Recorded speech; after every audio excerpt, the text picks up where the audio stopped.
Hello, in this video we will learn about web APIs. तो आजकल जैसा है कि वेबसाइट्स बहुत कम लोग यूज़ करते हैं, लोग स्मार्टफोन यूज़ करते हैं ज़्यादा। तो उनमें जैसे कि एप्लीकेशंस होती हैं हमारी और अलग अलग एप्लीकेशन होती हैं। आईफोन की अलग एप्लीकेशन है, एंड्रॉयड की अलग एप्लीकेशन है। तो वेबसाइट आजकल बहुत कम लोग विजिट करते हैं, ठीक है।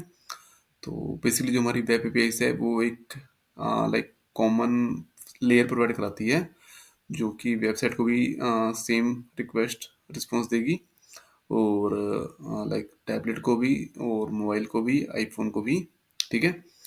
तो इन शॉर्ट वेब एपीआई एक कॉमन प्लेटफॉर्म है जो अपना डाटा प्रोवाइड कर रही है वेबसाइट्स को भी और वेब एप्लीकेशन को भी, ठीक है। तो सपोज अब अमेजन है तो अमेजन की वेबसाइट भी है और वेबसाइट अमेजन की अपनी मोबाइल एप्लीकेशन भी है, ठीक है। तो अब लोग क्या करते हैं, कुछ लोग तो वेबसाइट विजिट करते हैं और कुछ लोग ऐप के थ्रू ही करते हैं, ठीक है। बट अगर आप देखोगे तो दोनों में डाटा सेम होता है। तो वो जो डेटा है वो वेब एपीआई के थ्रू आ रहा है बिकॉज जो दोनों का डाटा सोर्स है वो सेम है, ठीक है। तो web API basically multiple platform को डाटा प्रोवाइड करा सकता है, ठीक है। तो ये बेसिक इंट्रोडक्शन है वेब एपीआई का। तो सेम थिंग मैंने यहाँ मेंशन किया स्लाइड में, आप पढ़ सकते हो, समझ सकते हो, ठीक है। तो हम बात करेंगे अब हम क्रिएट कैसे करेंगे वेब एपीआई। तो सी शार्प में वेब एपीआई क्रिएट करना सिंपल है। मैं आपको एक डेमो दिखाता हूँ। और एक चीज़ और, यहाँ पे हम रेस्टफुल एपीआई पे काम करते हैं। तो रेस्टफुल मीन्स होता है रिप्रेजेंटेशनल स्टेट ट्रांसफ़र। तो सबसे ज़्यादा यूज कॉमन टाइप यही है जो हम यूज़ करते हैं। और इनके स्टैंडर्ड एचटीटीपी मेथड होते हैं गेट, पोस्ट, पुट, डिलीट। तो वो मैं आपको एक कर बार करके दिखाता हूँ डेमो में, ठीक है। तो हम एक नया प्रोजेक्ट क्रिएट करेंगे और इसमें ऐसा है कि हमारे बने बनाए टेम्पलेट मिल रहे हैं वेब पेज के लिए। तो हम सिंपल वही सर्च करेंगे वेब एपीआई। सो आप देख सकते हो यहाँ पे हमें मिल गया है ASP.NET Core वेब एपीआई, ठीक है। तो हम इसी के साथ स्टार्ट करते हैं और let's say web API sample.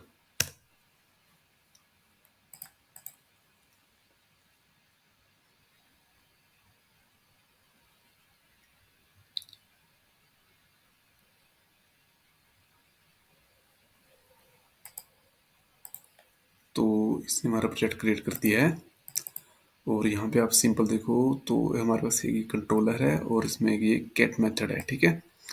तो ये क्या करेगा, ये हमें डेटा दे रहा है, ठीक है। तो हमारे वेब पेज में ये अलग अलग 4-5 टाइप की रिक्वेस्ट होती हैं, गेट, पोस्ट, पुट, डिलीट, ठीक है। तो मैं आपके ऊपर चला के दिखाता हूँ इसको।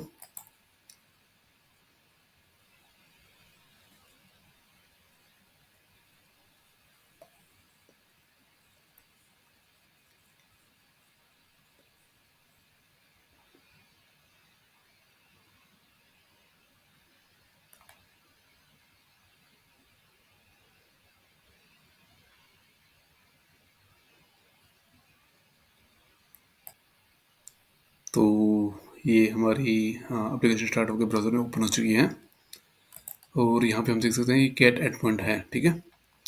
तो इसको हम ट्राई करेंगे। तो ये हमारा डेटा लेके आ रही है, ठीक है।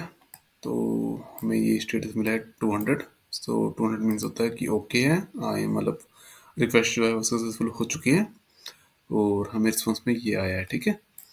तो ये हमारा गेट रिक्वेस्ट होगी।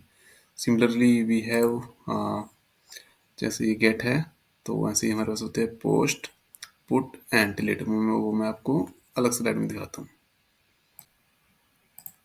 तो ये हमारे टाइप्स हैं रिक्वेस्ट के। तो गेट है जो डेटा सर्वर से डेटा लेके आएगा, फेच करेगा, ठीक है। तो सबसे हमारा कॉमन यूज यही होता है। और पोस्ट होता है कि हमने एक सर्वर पे कुछ भेजना है, कुछ भी इंफॉर्मेशन भेजनी है अपडेट के लिए या एक्सवाइजेड किसी भी ऑपरेशन के लिए, या हम डेटा सबमिट कर सकते हैं या कोई फाइल अपलोड कर सकते हैं, तो उसके लिए हम पोस्ट रिक्वेस्ट यूज़ करते हैं। और सिमिलरली पुट के लिए हम क्या करते हैं, जैसे हमें कोई रिक्वायरमेंट है कि हमें कोई रिसोर्स सर्वर पे अपडेट करना है तो हम पुट रिक्वेस्ट यूज़ करते हैं। तो ये क्या करेगा, ये पूरा का पूरा इंटायर रिसोर्स को अपडेट करेगा जो हम डेटा मतलब क्लाइंट साइड से भेजेंगे, ठीक है। और पैच में क्या होता है, ये पार्शियली अपडेट करता है कोई भी एक एग्जिस्टिंग रिसोर्स को, ठीक है। और डिलीट वाला एंड पॉइंट क्या करता है, ये हमारा जो रिसोर्स होता है सर्वर पे उसको कम्प्लीटली रिमूव कर देता है। तो ये हमारे टाइप्स हैं लाइक वेब पेज के। और जैसे कि आपको कोड में दिया था हमने गेट के लिए, तो similarly we can implement all of these type of request, ठीक है। तो जैसे हमारा ये डेमो था, तो यहाँ पे देखो जैसे आपको H T T P get show हो रहा है, तो ये हमारा गेट एंड पॉइंट है, ठीक है। तो similarly we can have like that H T T P post, ठीक है। तो हमने जस्ट ये एट्रीब्यूट चेंज करना है यहाँ पे, और हम H T T P post gate delete जो भी हमारे ऑपरेशन हैं वो हम जो भी हमारी लाइक एपीएस की रिक्वेस्ट है वो हम इम्प्लीमेंट कर सकते हैं, ठीक है। तो इसमें कोई भी आपको डाउट है मुझे कमेंट कीजिए, मैं आपको क्लियर करता हूँ, ठीक है। तो बेनिफिट्स होते हैं लाइक अगर आप सिंपली, सबसे बड़ा बेनिफिट्स इसका यही है कि ये कॉमन लाइक प्लेस हो गया जो मल्टीपल प्लेटफॉर्म को डेटा प्रोवाइड करवा रहा है, ठीक है। तो जैसे कि लाइक मोबाइल ऐप और आपकी आईफोन ऐप और वेबसाइट, तो इनका जो डाटा लोड होकर आ रहा है वो सब सेम एक ही लोकेशन से आ रहा है। तो सबसे बड़ा बेनिफिट इसका यही है।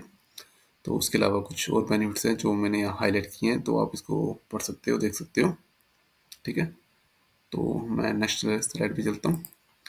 तो ड्रॉबैक भी हैं कुछ, लाइक कॉम्प्लेक्सिटी हो जाती है, इनकी परफॉर्मेंस इशू हो जाता है। और लाइक वेब एपीआई से अगर कहीं पे भी कोई इशू आता है तो लाइक मतलब एक तो एरर हैंडल करना मुश्किल हो जाता है। तो अगर कोई वेब एपीआई भी इशू है तो हमें मतलब पूरा डिबग करना पड़ता है कि वो कहाँ पे क्या इशू आ रहा है, तो वो डिबगिंग प्रोसेस जो है वो थोड़ा स्लो लाइक लेंथी हो जाता है। तो उस तरह से थोड़ा सा इश्यूज होते हैं। अदरवाइज वेब एपीआई बहुत बेटर है अगर हम सही तरह से यूज़ करें, ठीक है। अब इसकी बात करते हैं कुछ यूज़ केसेस की, तो ये हमारा कहाँ कहाँ यूज़ हो रहा है। तो हाँ, मैंने कुछ केस बनाए हैं, ये आप पढ़ सकते हो, देख सकते हो। तो फोर्थ नंबर पे आप देखो जैसे लिखा है mobile applications, and similarly fifth number पे है वेब एप्लीकेशंस। तो इस तरह से मतलब जहाँ जहाँ भी वेब एप्लीकेशन हमारा यूज़ में है वो सारी कुछ मैंने आपको लाइक एग्जाम्पल समझाने के लिए मेंशन किए हैं, तो वो आप पढ़ सकते हो, समझ सकते हो। जैसे सेकंड नंबर पे आप देखो तो लाइक थर्ड पार्टी सर्विसेज हैं जैसे पेमेंट गेटवे है, PayPal, strip, and social media platform like Facebook, Twitter, तो ये सब हमारी एपीआई से यूज़ कर रही हैं, ठीक है। उसके अलावा ये हैं सी एम एस, वो है जो सी एम एस है हमारा कंटेंट मैनेजमेंट सिस्टम, वो भी हमारा वेब पे यूज़ कर रहा है। Machine learning, AI, gaming, health care, सारी ही जगह आजकल एपीआई यूज़ हो रही हैं, ठीक है।